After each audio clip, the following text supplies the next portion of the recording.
I think if people realized how much God thinks about them, how active God is in loving them, I think it would blow their minds. I remember this one time when I was just flat on my back out on the lawn in front of my house as a 12-year-old. My parents had just separated. My dad had just left, and I'm just bewildered looking up at the night sky in the summertime. And boom, this big sign of God's love shows up. Welcome to the Midweek Motivation Podcast, where we bring practical help for your faith and life. Here's today's episode. Hey, special treat today for Midweek Motivation. My name is Gabe Kolstad, and I'm joined by my son, Caleb Kolstad. We are very excited to be here with you. How you doing, Caleb? I'm doing amazing. Awesome. How about you? I'm good. Yeah, I love doing this with you, so thanks for joining me today for this. Absolutely. Hey, we're talking about God's love, and I want to bounce this around with you because I really believe that God is so much more active in loving us, every single person on the planet, than we could possibly comprehend. I mean, I think it's happening right now. I think for anybody who's watching or listening, I think God is sending out love bombs to them just right now, even as we're talking. And the problem is we're not seeing them. You know, right. I think our problem is we don't know how to spot God's love in our lives. And we need it so desperately, you know? We do. Do you think part of that is because of the distraction of today, right? We have social media. I'm sure of it. Yeah, there's so much, right? I mean, I don't even know how many notifications hit our phone every single day that take our attention away from being able to pay attention to, right. So let me tell a story. There was this moment when I was 12, and my parents had just gotten separated. My dad had just left. I'm flat on my back out on the grass in front of our house. Didn't know what else to do. I'm just bewildered as a 12-year-old, looking up to the night sky, in the summertime, and out of nowhere, just boom, this sign of God's love shows up. And I don't know why, to me, it was a sign of God's love. But I looked up and I saw this constellation, didn't know what it was called at the time. Now I know it's called Pleiades. Mm-hmm.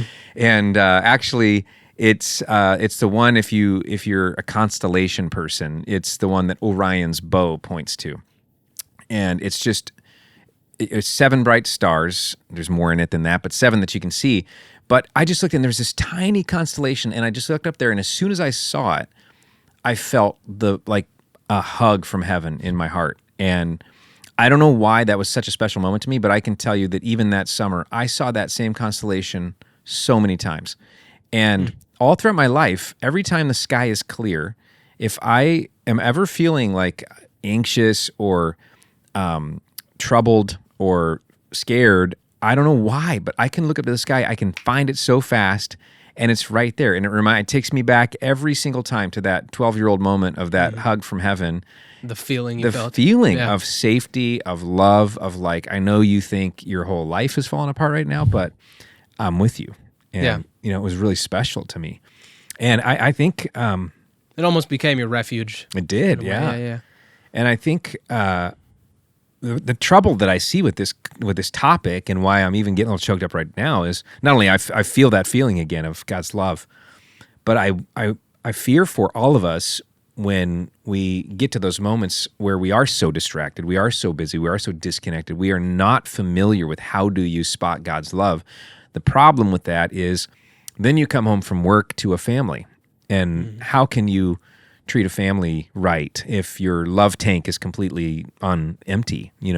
How can you fight temptation if you don't know that you're loved by God in that moment, right? I don't think God wants us to feel love once in a while. I think he wants us to feel it all the time. So I feel like the stakes are so high for this one that if you don't know how to spot God's love, you're going to run out of love at some point. And that's how people crash and burn, and so it kind of bothers me.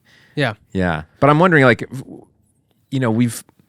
you've grown up in my home, and I've watched you grow, and I'm so proud of you. And I'm just wondering, for you, how do you experience this? How do you see it? What are some times? Do you remember a time when you felt God's love in your life?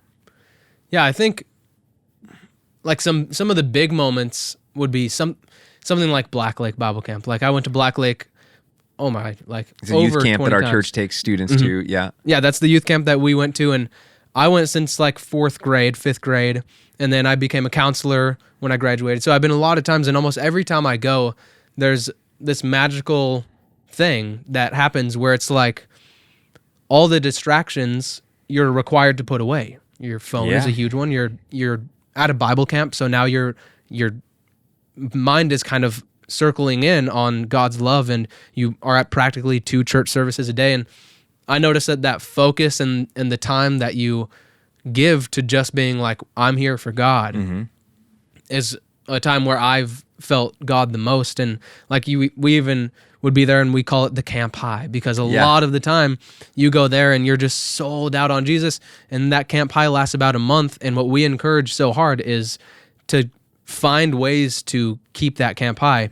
And I think that's something that we're talking about here, is like, how do you find times to make sure you do go back to your refuge, and you find ways to come back to God's love on a continuous basis, because the love of this world, the joy of this world is all very temporary, right? Yep. I mean, I get happy when I buy new headphones. I love buying new headphones, new computers, new whatever, but it's so temporary. I mean, I just bought new headphones the other day, and I'm already, it's like, just another pair of headphones. Those Apple goggles.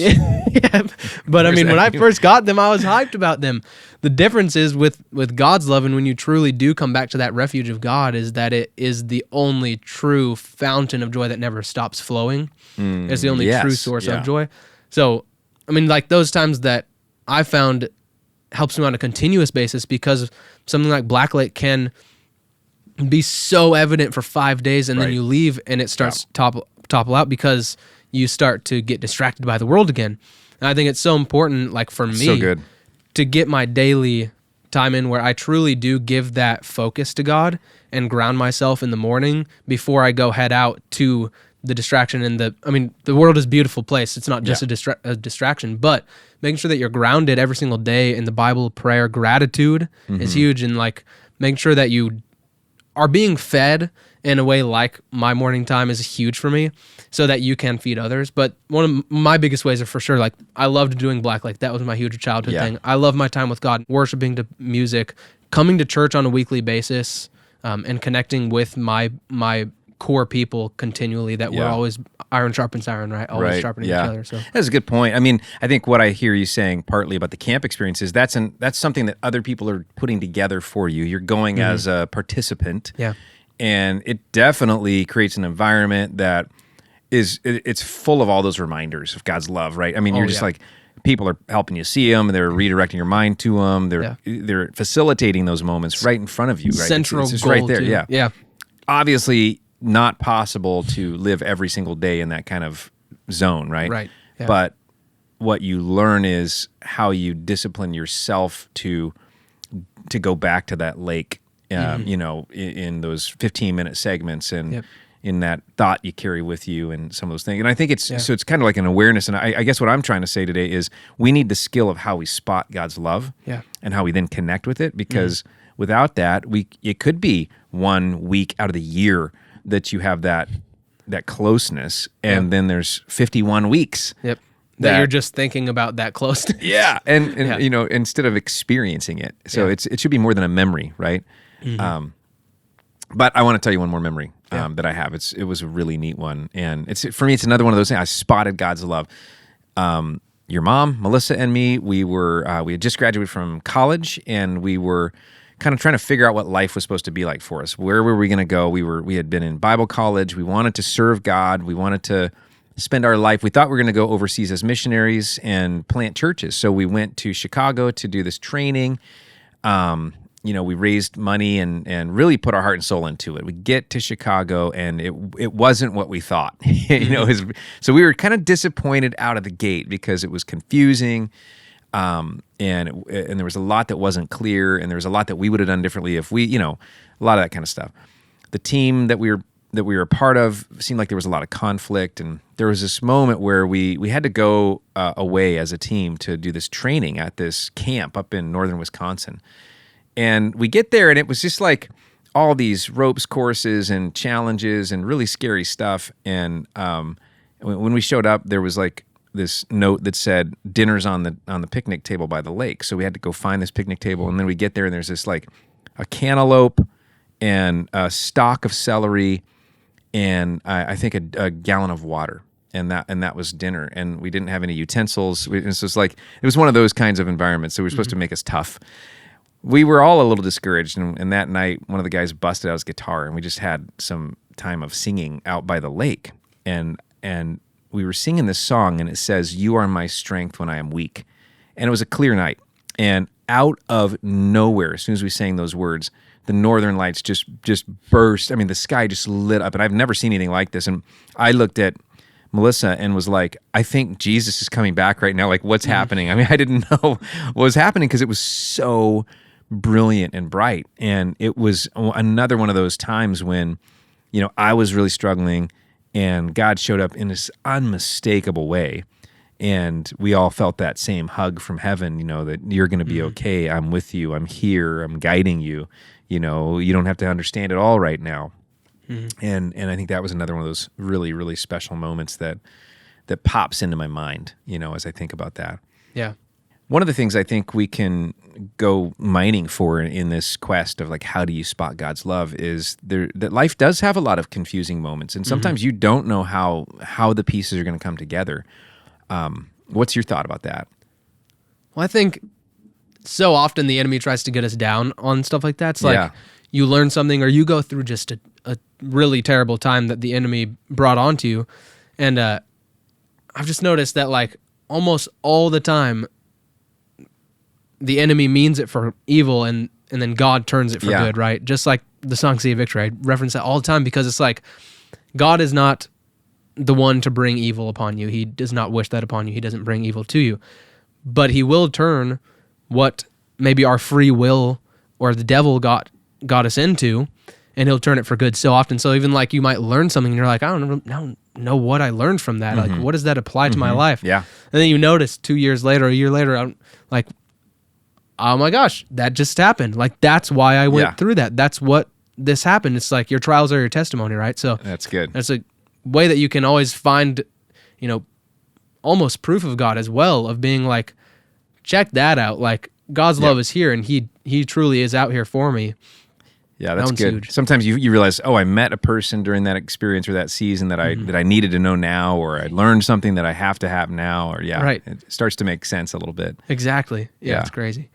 One last story. It was actually this last Sunday, and we'd come back from a trip, and on an airplane Saturday and Sunday, I was supposed to preach 3 times here at Westside.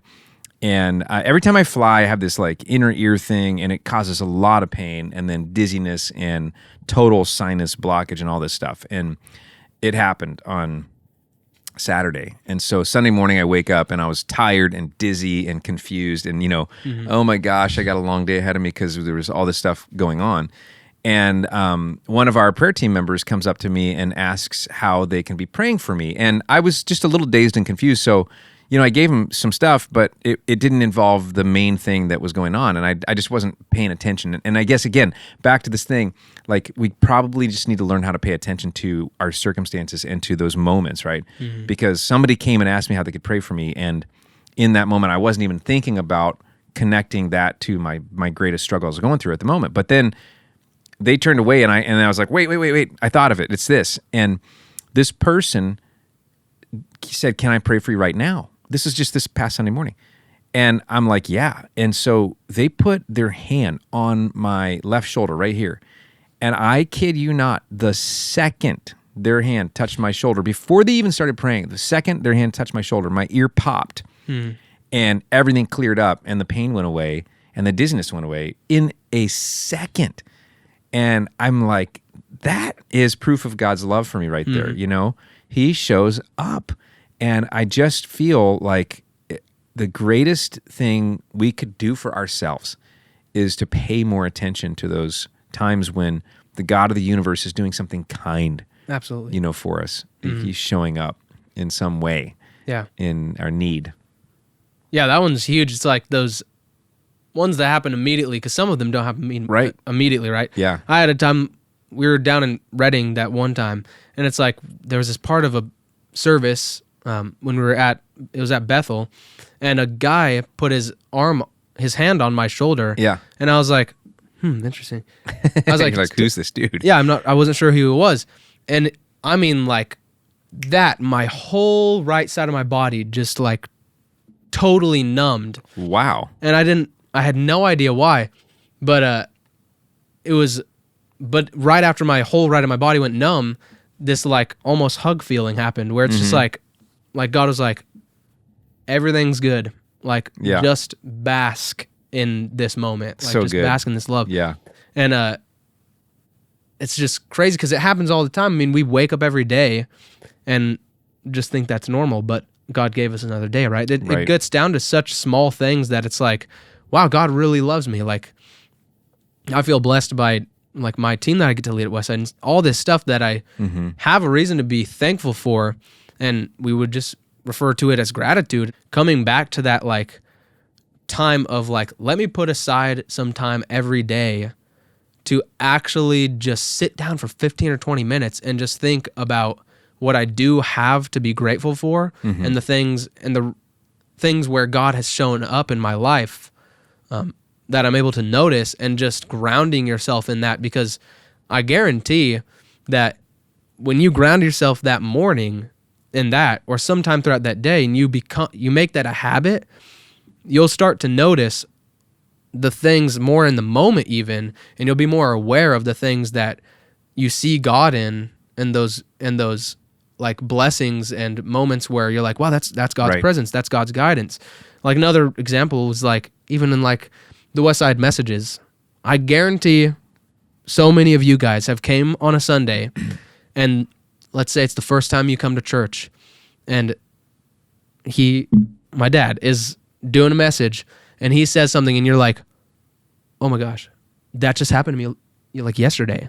Like this is speaking to me directly. Well, it's because AI sends us all these information pieces about people's lives. No, just kidding. It's all totally that. No, it's not at all. But it's that God orchestrates that stuff. Yeah, he does. Like beautifully. I mean, it's not just chance. That is not chance, because I know, being a person that's been in the church my whole life, this exact church, I've heard that happen way too many times for it to be chance. And I know sometimes you might hear that story and go, oh, just Pastor Gabe said something that connected to that one person that one time, chance.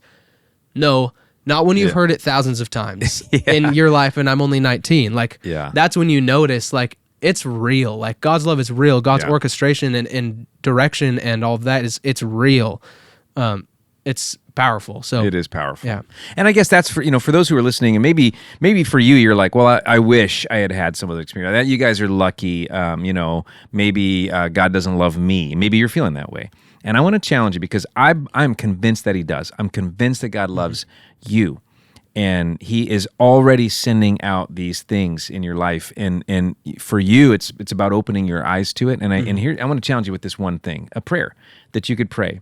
And it is this: God, if you are real, show me your love. God, if you are real, show me your love. I guarantee you, if you pray that with an open mind and heart, it's going to happen. And you're going to start seeing these things. You're going to be receiving them, feeling them, and experiencing a deeper sense of your life mattering, to the person who created you. And it's a very exciting thing to jump into. You suddenly realize that your life makes sense when you realize God loves you. So one more thing that we want to offer is if this kind of growth and, the spiritual movement is exciting to you, I want to offer you a free book that I wrote called Sticky Faith. You can get a free copy right at the link in the description here, and I hope that you'll do it. We just are so grateful for you spending time with us today, and hope that this has been encouraging to you. Absolutely. Ask and you shall receive, right? That's right. See ya.